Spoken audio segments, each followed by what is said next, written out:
कल हमने उनके जीवन पर थोड़ा सा विचार किया था कि किस तरह से उनका प्रकाश हुआ और कैसे फिर उन्होंने का प्रचार, धर्म का प्रचार करना शुरू किया। आज थोड़ा सा उसके आगे विचार करते हैं। गुरु जी की वाणी का एक शब्द है, काहे रे बन खोजन जाई, सर्व निवासी सदा अलेपा तो ही संग समाई। कह रहे हैं कि हे मनुष्य, तू वन में खोजने क्या जा रहा है? किसको खोजने जा रहा है? सर्व निवासी, वो सब में निवास कर रहा है। सदा अलेपा, सब में है लेकिन अलिप्त है, किसी से लिप्त नहीं है। तो ही संग समाई, हमेशा वो तेरे साथ है परमात्मा। तो तू किसको खोजने वन में जा रहा है? आगे गुरु जी उदाहरण देकर कहते हैं कि वो किस तरह से समाया हुआ है। कहते हैं, पोहप मद ज्यों बास बसत है, मुकर माहे जैसे छाई।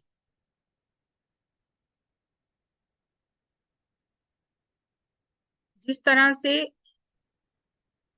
फूल के अंदर खुशबू समाई हुई है, कुहप मध ज्यों बास बसत है, तरह फूल के अंदर खुशबू समाई हुई है। मुकर माहे जैसे छाई, और दर्पण में जैसे चेहरा दिखाई देता है, हमारी छाया दिखाई देती है, इसी तरह वो परमात्मा हमारे भीतर ही हमारे साथ हर समय रहता है। तैसे ही हर बसे निरंतर, इस तरह परमात्मा हमारे भीतर रहता है, हमारे अंदर बसता है निरंतर। ऐसा नहीं कि कभी आता है कभी चला जाता है, निरंतर हमारे भीतर बसा हुआ है। घट ही खोजो भाई, अपने इस शरीर को खोज, शरीर रूपी बर्तन को, इस शरीर रूपी घड़े को, घट को खोज, इसी में वो समाया हुआ है। और आगे गुरु जी कहते हैं, बाहर भीतर एको जानो, एहो गुर ज्ञान बताई। ऐसा नहीं कि बाहर अलग है और भीतर अलग है, वो कह रहे हैं बाहर और भीतर एक ही है। जो अंदर समाया है वही संसार में समाया है, बाहर भी वही समाया है। एक ही जानो, बाहर भीतर एको जानो, ए गुरु ज्ञान बताई। और ये ज्ञान कौन दे सकता है? ये गुरु ही ये ज्ञान बता सकता है कि जिसे तुम भीतर देख रहे हो वही बाहर है, और जिसे बाहर देख रहे हो वही भीतर है। और इसकी समझ कब आएगी, इसका ज्ञान कब होगा, जिसे आत्मज्ञान कहते हैं? तो गुरु जी आगे निर्णय देते हैं, जन नानक बिन आपा चीने मिटे ना भ्रम की काई। जब तक हम खुद को नहीं जानेंगे, खुद को नहीं पहचानेंगे, तब तक ये भ्रम की जो काई है ये दूर नहीं हो सकती। जैसे हम सभी जानते हैं, पानी के ऊपर जब पानी ठहरा रहता है उसमें काई जम जाती है, और जब काई जम जाती है तो सूर्य की किरणें अंदर जा नहीं सकती पानी के। तो गुरु जी कहते हैं कि जब तक हम स्वयं को नहीं जानेंगे, स्वयं को नहीं खोजेंगे, अपने आप को नहीं जानेंगे, तब तक ये जो माया का भ्रम है, ये जो जाल चारों तरफ फैला हुआ है, जो ये पानी में जैसे काई होती है उसकी तरह है, तब तक ये मिटेगा नहीं, ये जाएगा नहीं, जब तक हम स्वयं को नहीं जानेंगे। और स्वयं को जानने के लिए काहे रे वन खोजन जाई, जंगलों में जाने की जरूरत नहीं है।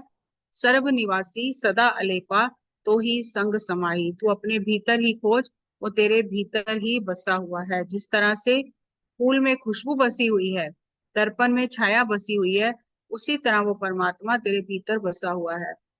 और गुरु जी ने कर्म सिद्धांत के बारे में समझाया कि जीवों पर दया करनी है। जो व्यक्ति जीवों पर दया नहीं करता है, वो उसे मार्ग मिलता ही नहीं है आध्यात्मिकता का। जीवों पर दया करना सबसे उत्तम धर्म है। और एक बहुत प्यारी साखी आती है कि एक नगर में गुरु जी गए, और वहां का जो चौधरी था उसका नाम आया है दग्गो चौधरी। उसने गुरु जी को दूध भेंट किया, क्योंकि कोई भी संत महात्मा आते थे तो, क्योंकि गांव का सरपंच था, तो उसके घर से घड़े भर भर के दूध वो उनको देता था, और वो लोग उनको बहुत आशीर्वाद उसको देते थे। तो इसी तरह उसने गुरु जी को भी दूध भेंटा किया। तो गुरु जी ने उसे कहा कि ये दूध उठाकर ले जाए, ये दूध हम नहीं ले सकते। उसने कहा, क्यों? आप ये दूध क्यों नहीं ले सकते? मैं तो जो भी आता है सभी को संतों की सेवा करता हूँ और दूध देता हूँ।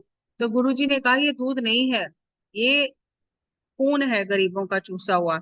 ना हम ये खुद ले सकते हैं, ना हम संगत को दे सकते हैं। तो बड़ा हैरान हुआ कि ये तो दूध है, आप कैसे कह सकते हो कि ये गरीबों का खून चूसा हुआ है? तो गुरुजी ने उसे कहा कि तूने लोगों की गाय भैंसें चुरा कर अपने घर में रखी हुई हैं, और उनका दूध तू हमें पिलाना चाहता है। वो लोग कितनी बददुआएं देते होंगे जिनकी तूने गाय भैंसें चुराई हैं, और वो दूध तू हमें और संगत को पिलाना चाहता है। ये हम नहीं ले सकते, इसे वापिस ले जा।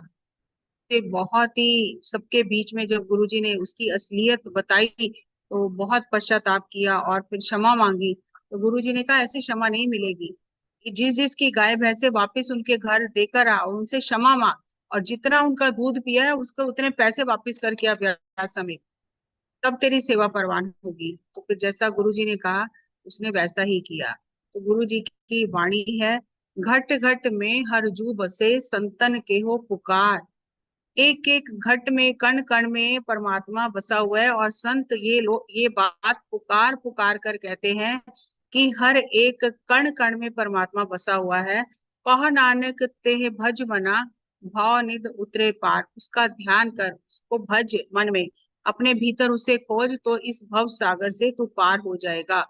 और उसके बिना और कोई रास्ता नहीं है। परमात्मा हर एक रूप में है, जीव निर्जीव सब में है। और संत इस सत्य को पुकार पुकार कर बता रहे हैं। अगर तुझे स्वयं को जानना है तो ध्यान कर, और परमात्मा की जो फ्रीक्वेंसी है, जिसे गॉड फ्रीक्वेंसी कहा जाता है, जब तेरी और परमात्मा की फ्रीक्वेंसी मिल जाएगी, जब इंडिविजुअल फ्रीक्वेंसी और यूनिवर्सल फ्रीक्वेंसी एक हो जाएगी, तब तो इस भव सागर को पार कर जाएगा। उसके बिना और कुछ नहीं हो सकता, और उसके लिए हमें ध्यान ही करना है। जब तक ध्यान नहीं करेंगे तब तक ये अध्यात्म का रास्ता खुलेगा ही नहीं। वो कहते हैं कि हे मनुष्य, एक तो पाप होता है जो जानबूझकर करते हैं, एक पाप होता है जो हमसे हो जाता है, हमें पता भी नहीं चलता। तो श्री गुरु तेग बहादुर जी कहते हैं कि हे मनुष्य, वो जो पाप जो तुझे पता भी नहीं चलता, अचेतन से ही हो जाता है, उससे भी डर। चेतन पाप से तो डर ही, लेकिन अचेतन पाप से भी डर। क्योंकि मनुष्य पाप करता ही रहता है, चाहे चेतन में करे चाहे अचेतन में करे। इस तरह से गुरु जी ने कर्म सिद्धांत समझाया और कहा कि जीवों पर दया करनी है, और हक हलाल की कमाई खानी है, अपने हक की कमाई खानी है। किसी का नुकसान करके, किसी को दुख देकर, कष्ट देकर अगर हम धन भी कमाते हैं तो वो भी हमारे अध्यात्म के मार्ग में रुकावट बन जाता है। तो ऐसा नहीं है कि हम चार पांच साखियां ले लें और फटाफट आगे बढ़ जाए, नहीं, एक एक चीज एक एक दिन लेंगे। आज हमने कर्म सिद्धांत को समझा है। जीवों पर दया करना, ना किसी मनुष्य को कष्ट देना, ना किसी जीव जंतु को कष्ट देना, ना किसी पेड़ पौधे को कष्ट देना। क्योंकि हर एक कण कण में परमात्मा समाया हुआ है, वो बसा हुआ है। जो हमारे भीतर है वो हमारे बाहर भी है, जो हमारे बाहर है वो हमारे भीतर भी है। और उसे खोजने के लिए, उसे जानने के लिए, स्वयं को जानने के लिए हमारे पास एक ही एक मार्ग है कि हम अपनी सांसों के साथ ध्यान के बिना और कोई मार्ग नहीं है। कल हम इसके आगे कोई एक और साखी लेंगे, एक और सिद्धांत पर बात करेंगे। आज इतना ही। आपको कोई बात करनी है, कुछ प्रश्न पूछना है तो आप पूछ सकते हैं। आपका बहुत बहुत धन्यवाद ये समय देने के लिए। Thank you. Thank you.